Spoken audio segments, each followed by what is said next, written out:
এখান পর্যন্ত সব ঠিকঠাক ছিল, কিন্তু তারপর বুঝে উঠতে পারছিলাম না কোন ইয়াররিংটা পরবো, কারণ এই ড্রেসটার সাথে ম্যাচ করে আমার কাছে এই দুটো ইয়াররিং ছিল। তারপর এই যে ডেকে নিয়ে এসেছিলাম আমার মুশকিল আসান মানে আমার মাকে, আর মা এসে আমাকে এই ছোট্ট ইয়াররিংটা সিলেক্ট করে দিয়েছিল। সত্যি কথা বলতে আমিও না মনে মনে চাচ্ছিলাম মা যেন আমাকে এই ছোট্ট ইয়াররিংটা সিলেক্ট করে দেয়, কারণ বড় ইয়াররিংটা খুব অ্যাভারেজ মনে হতো। আর এটা ছিল আমার ফুল অ্যান্ড ফাইনাল লুক। এত সিম্পল একটা লুককে তোমরা অনেক অনেক ভালোবাসা দিয়েছো, তার জন্য থ্যাংক ইউ। কিন্তু আমার এই লুকটা দেখার পর একজন মহিলা আমায় কমেন্ট করেছে, দেখো তো কত ভদ্র দেখাচ্ছে, এবার থেকে এইরকম পোশাকই পরবে। তো সেই মহিলার উদ্দেশ্যে আমি এটাই বলতে চাই, আমি না কখনো নিজেকে ভদ্র দেখানোর জন্য বা সতী প্রমাণ করার জন্য জামা কাপড় পরি না।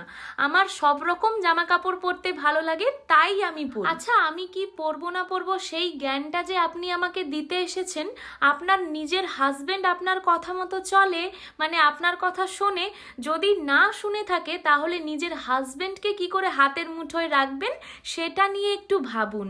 কারণ আমি তো আপনার হাতের বাইরে, আমি নিজেই মাঝে মাঝে নিজের কথা মতো চলি না, আর আপনার কথা মতো চলবো সেটা তো হাস্যকর, তাই না? বাই দ্য ওয়ে, এরপর আমি আমার মা জননীকে একটু সাজিয়ে দিচ্ছিলাম, কারণ বাড়ির কাছাকাছি যাব বলেই আমার মা একদমই সাজগোজ করতে চাচ্ছিল না। কিন্তু আমি এই দিন মাকে জিজ্ঞেস করেছিলাম, তুমি নিজে একটুও সাজবে না যখন, তাহলে আমাকে সাজতে বললে কেন?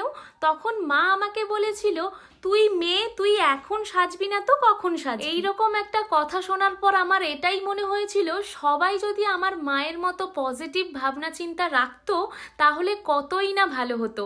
কারণ কিছু ফালতু মানুষ আছে যারা নিজেরাও সাজবে না, আর কেউ সাজলে সেটা সহ্যও করবে। যাক